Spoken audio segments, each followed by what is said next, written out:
Hello friends, welcome to our YouTube channel. तो friends, इस video में हम देखेंगे एक और मशीन लर्निंग एल्गोरिदम के बारे में जिसको हम कहते हैं नेव बायस। अब अगर डेफिनेशन की बात करें तो naive Bayes is a probabilistic classification algorithm based on Bayes theorem and the assumption that features are conditionally independent given the class label. तो इसमें जो फीचर्स हम यूज़ करते हैं वो आपस में इंडिपेंडेंट होते हैं अगर वो एक पर्टिकुलर क्लास को बिलोंग कर रहे हो तो। It is simple fast and works specially well for text classification. ये बहुत सिंपल है और बहुत फास्ट है और ये अच्छा इसलिए वर्क करता है क्योंकि इसके थ्रू हम टेक्स्ट क्लासिफिकेशन को देख सकते हैं, स्पैम डिटेक्शन या सेंटिमेंट एनालिसिस। इसके बाद और इसके साथ हम डॉक्यूमेंट कैटेगराइजेशन भी करते हैं और मेडिकल डायग्नोसिस भी करते हैं। तो द बेसिक फार्मूला या फंडा जिस पे ये बेस्ड होता है वो ये है, पी सी गिवन एक्स। मतलब एक कंडीशन है सी और वो एक कंडीशन दूसरी कंडीशन एक्स पे डिपेंड कर रही है, तो P C given x equals to P x given C into P C divided by P x.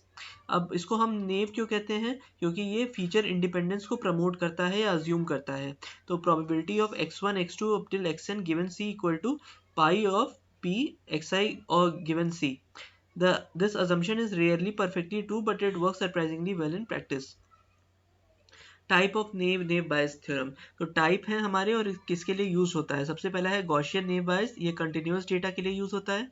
Multinomial नेव बायस जो कि टेक्स्ट क्लासिफिकेशन या वर्ड काउंट के लिए यूज होता है। बर्नौली नेव बायस जो कि बाइनरी फीचर्स पे वर्क करता है। इसके बाद फ्रेंड्स अगर हम देखें तो हमारे पास कुछ इंपॉर्टेंट लाइब्रेरीज हैं जो कि जिसको हमें इंपोर्ट कराना पड़ता है, जैसे sklearn.model selection, sklearn.naive bayes, sklearn.matrix, sklearn.datasets। इससे हम ट्रेन टेस्ट स्प्लिट, गॉसियन नेव बायस, एक्यूरेसी स्कोर और लोड आइरिस वाले फंक्शन को हम इंपोर्ट करते हैं। तो आइरिस हमारे डेटा सेट में को हमने लोड करा लिया इन दी आइरिस फॉर्म। इसके बाद आ जाएगा x equals to iris dot data and y is equal to iris dot target. अब हम क्या करेंगे फ्रेंड्स, इसको ट्रेन टेस्ट स्प्लिट में हम डिवाइड करेंगे। तो x train comma x test comma y train comma y test equal to train test split x comma y comma test size equals to 0.3, random state equal to 42। Test size का मतलब कि कितने percent features या कितने percent data हम testing के लिए use करना चाहते हैं।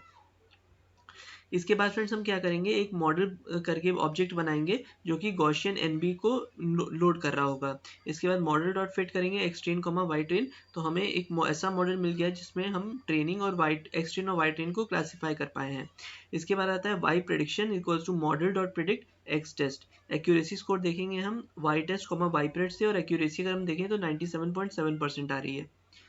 अब है मल्टीनोमियल नेव बायस। मल्टीनोमियल नेव बायस में हम काउंट वेक्टराइजर को इंपोर्ट करते हैं और मल्टीनोमियल एनबी को यानी कि नेव बायस को इंपोर्ट करते हैं from feature extraction and from the naive Bayes. तो टेक्स्ट हमारे पास है 4। I love machine learning, naive Bayes is simple, I hate spam email, spam messages are annoying.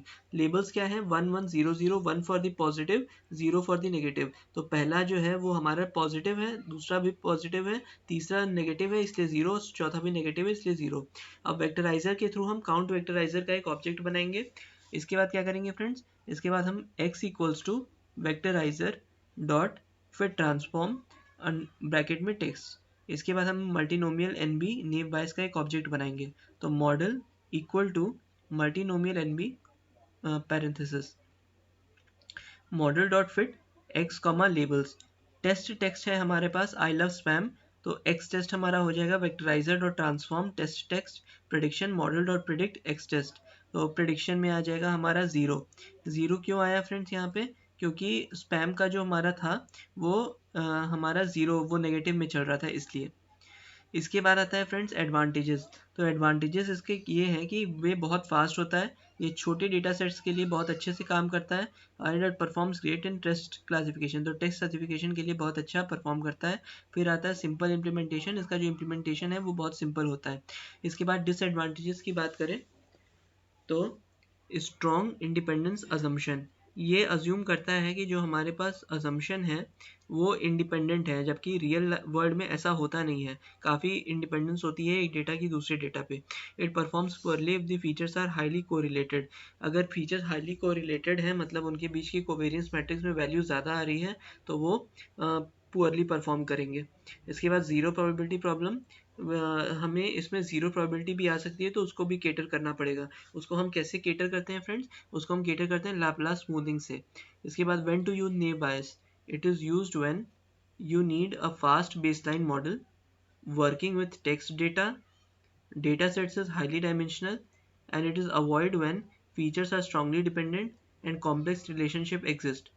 तो ये था फ्रेंड्स हमारा नेव बायस एल्गोरिथम के बारे में। इसमें हमने देखा कि किस तरीके से हम इसको कोड कर सकते हैं, किसके एडवांटेजेस डिसएडवांटेजेस क्या हैं, कैसे हम काउंट वेक्टराइजर को यूज़ करते हैं, कैसे हम मल्टीनोमियल नेव बायस टेक्स्ट क्लासिफिकेशन को यूज़ करते हैं और कैसे एक्यूरेसी जनरेट करते हैं। तो फ्रेंड्स अगर आपको वीडियो पसंद आई हो तो please like to this video and please subscribe to my channel and ऐसे ही हमारा मोटिवेशन बनाए रखिए ताकि हम और अच्छे कंटेंट के साथ अगली बार उपस्थित हो पाए।